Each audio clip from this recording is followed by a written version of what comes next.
The families of two Melbourne teenagers who died from methanol poisoning in Laos have been dealt a major setback, with Laos authorities rejecting an offer of help from the AFP with their investigation into the girls' deaths.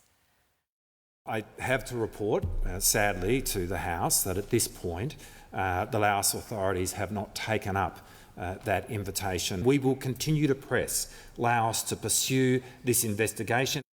Information from Laos about the investigation so far has been limited. For their take, let's bring in Education Minister Jason Clare and Deputy Opposition Leader Sussan. Good morning to you. Jason, a lot of Australians who know this story very well and were heartbroken by this are going to be thinking, we give Laos $53 million in financial aid. We don't want to necessarily link the two, but you can't help it, can you? What can we do about this? This is really disappointing. You know, two young Australian women died here. We need to know why, how this happened. Their mums and dads deserve to know how they died. We need to make sure that people responsible for this are brought to justice as well, and also make sure that this doesn't happen to any other young Australians or parents that are affected by this in the future. The important point to make here, Nat, is that the Lao authorities haven't rejected the request by the AFP to support. They just haven't taken up the offer yet. Now, the AFP are really good at the work that they do. They can help here to track down the criminals, work out what happened. And we would just encourage the Lao authorities to take up this offer because we can help. So you're saying your government is still talking with them and there's still hope that they will accept help from our authorities? That's right. The advice I've got is they haven't rejected the offer, but they haven't taken it up. The offer still stands.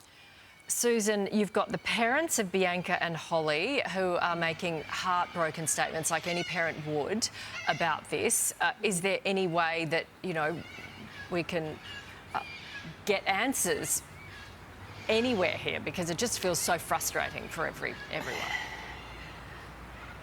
Nat, when I heard in Parliament yesterday that there wasn't yet cooperation between the Lao government and the AFP, it made me really angry, and it's not okay, and they need to rethink this.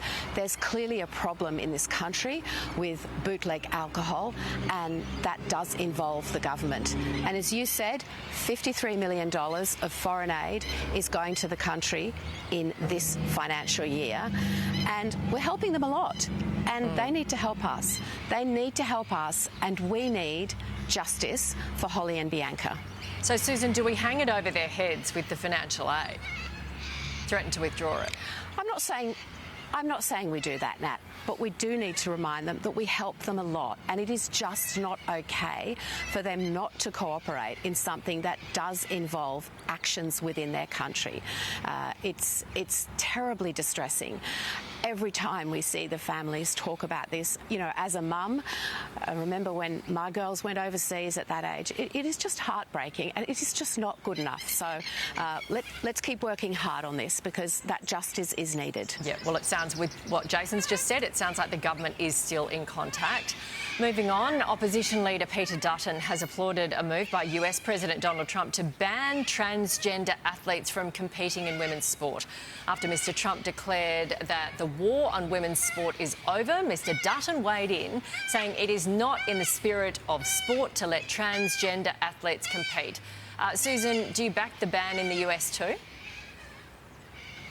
Oh, I'll leave the US to make their own policies in their own forms of government. But in Australia, would you back it? We need to make we need to make women's sport safe, and we need to make it fair.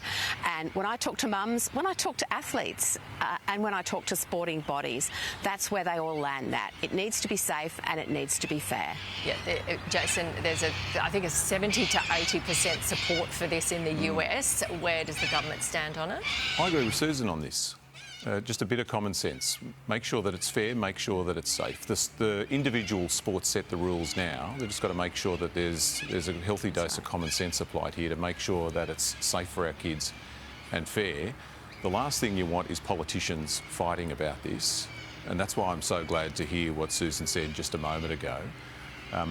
We have some of the highest rates of youth suicide in the world. And Susan and I are going to be fighting about lots of things between now and election day. This shouldn't be one of those things, and that's why I welcome Susan's comments this morning.